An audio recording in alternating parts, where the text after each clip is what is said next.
بسم اللہ الرحمن الرحیم۔ جب انسان روحانیت سے غافل ہو کر صرف مادی خواہشات کے بھول بولیوں میں پڑ جاتا ہے،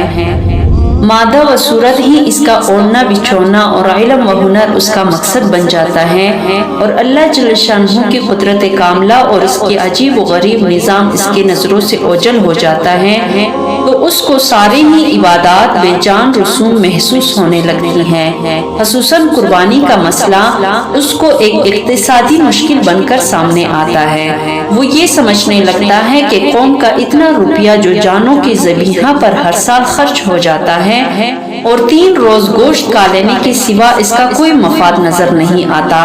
اگر اس سے رفاہی اور قومی کام چلائے جائے تو زیادہ بہتر ہوگا۔ لیکن جس حقیقت شناس کے سامنے قوم کے اخلاق و اعمال کی اصلاح اس کا پیٹ پالنے اور اس کی نفسیاتی لذتوں کو پورا کرنے سے زیادہ مقدم ہے، بلکہ وہ بجا طور پر یہ بھی سمجھتا ہے کہ انسان کی روٹی اور پیٹ کا مسئلہ بھی امن و سکون کے ساتھ صحیح طور پر اسی وقت حل ہو سکتا ہے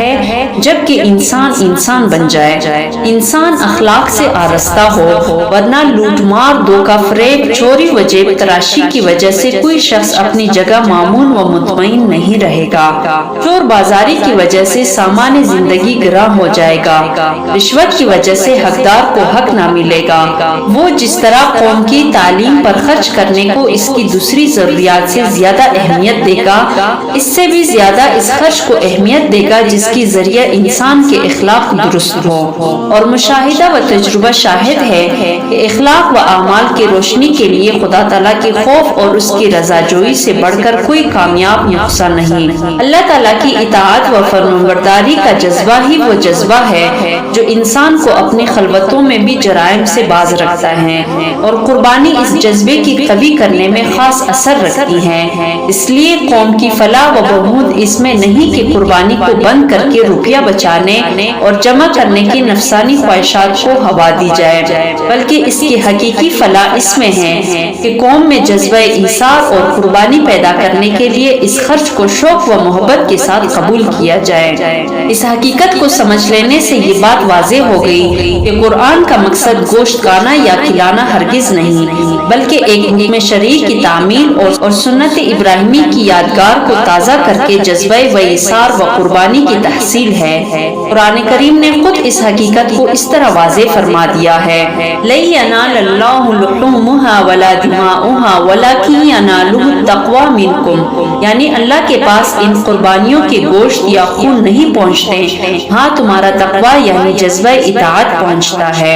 مطلب یہ ہے کہ قربانی کے گوشت کا کوئی مقصد نہیں، یہی وجہ ہے کہ پچھلے امتوں کے لیے تو یہ گوشت حلال بھی نہ تھا، اس امت پر خصوصی طور پر حلال کر دیا گیا، بلکہ اصل مقصد قربانی کا جذبہ اطاعت پیدا کرنا ہے۔ قربانی پر دوسرا اشکال یہ ہوتا ہے کہ 3 تاریخوں میں بیک وقت لاکھوں جانور ہلاک ہو جاتے ہیں، تو اس کا مضر اثر قومی اقتصادیات پر پڑنا بھی ناگزیر ہے کہ جانور کم ہو جائیں گے اور سال بھر لوگوں کو گوشت ملنے میں مشکلات پیدا ہو جائیں گی۔ لیکن یہ خیالات صرف اس وقت انسان کے ذہن پر مسلط ہوتے ہیں جبکہ وہ خالق کائنات کی قدرت کاملہ اور اس کی نظام محکم کی مشاہدے سے بالکل غافل ہو جائے۔ نظام قدرت پورے عالم میں ہمیشہ سے یہ ہے کہ جب دنیا میں کسی چیز کی ضرورت بڑھتی ہے تو اللہ تعالیٰ اس چیز کی پیداوار بڑھا دیتے ہیں، اور جب ضرورت کم ہو جاتی ہے تو پیداوار بھی کٹ جاتی ہے۔ جیسے کوئی شخص کنویں کے پانی پر رحم کھا کر اس لیے نکالنا چھوڑ دے کہ کہیں ختم نہ ہو جائے تو اس کے سونگ بند ہو جائیں گے اور کنواں پانی نہ دے گا، اور جتنا زیادہ نکلتا چلا جائے گا اتنا ہی کنویں سے پانی زیادہ ملے گا۔ اعداد و شمار کا حساب لگا کر دیکھیں تو پچھلے زمانے میں جتنی قربانی کی جاتی تھی اتنی آج نہیں ہے۔ جس طرح آج تمام احکام دین نماز روزہ میں سستی آ گئی، قربانی کے مسئلے میں اس سے زیادہ سستی برتی جاتی ہے۔ اسلام کے قرون اولیٰ میں قربانی کا یہ عالم یہ تھا کہ ایک آدمی 100 اونٹ کی قربانی کرتا تھا۔ خود رسول کریم صلی اللہ علیہ وسلم نے ایک مرتبہ 100 اونٹ کی قربانی کی اور 63 کی قربانی کا فریضہ خود اپنے دست مبارک سے انجام دیا۔ قربانی کے اس فراوانی اور زیادتی کے زمانے میں کسی جگہ یہ شکایت نہیں سنی گئی کہ جانور نہیں ملتے یا گراں ملتے ہیں۔ اس زمانے میں جبکہ نماز، روزہ اور دوسری عبادات کی طرح قربانی میں سخت غفلت برتی جا رہی ہے، لاکھوں انسان جن کے ذمہ شرعاً قربانی لازم ہے قربانی نہیں کرتے، تو اس وقت جانوروں کی کمی کو قربانی کا نتیجہ کہنا واقعات کے سراسر خلاف ہوگا۔ اس زمانے میں بھی بہت سے ملک ہیں جہاں مسلمانوں کی آبادی برائے نام ہے، نہ وہاں قربانی ہوتی ہے نہ قربانی کی وجہ سے کوئی جانور کم ہوتا ہے، مگر جانور اور گوشت کی گرانی وہاں ہمارے ملکوں سے زیادہ نظر آتی ہیں۔ اور کسی کا ایسا ہی دل چاہے تو ایک سال کسی شہر یا کسی ملک میں قربانی بند کر کے دیکھ لے کہ قوم کے اقتصادیات میں اس کا کیا خوشگوار اثر ہوتا ہے، اور جانور اور گوشت کی یا دودھ اور گھی کی کتنے ارزانی ہو جاتی ہے۔ کوئی مسلم ملک تو انشاءاللہ اس کا تجربہ کرنے کے لیے بھی تیار نہ ہوگا۔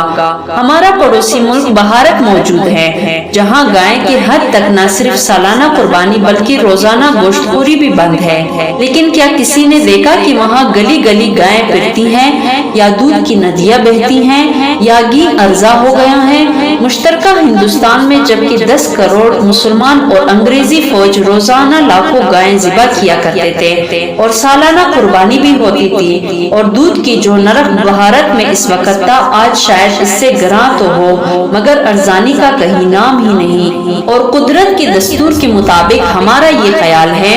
اگر وہاں گائے کا خرچ اسی طرح کم ہوتا چلا گیا تو کچھ عرصے میں وہاں گائے کی پیداوار نہ ہونے کی قریب ہو جائے گی۔ اور کیا یہ مثال سارے جہاں کے سامنے نہیں کہ اب سے 100 سال پہلے سارے سفر گھوڑے پر طے کیے جاتے تھے اور ساری دنیا کی جنگیں صرف گھوڑوں کے ذریعے سر کی جاتی تھی، فوج کے لیے لاتعداد گھوڑے پالے جاتے تھے۔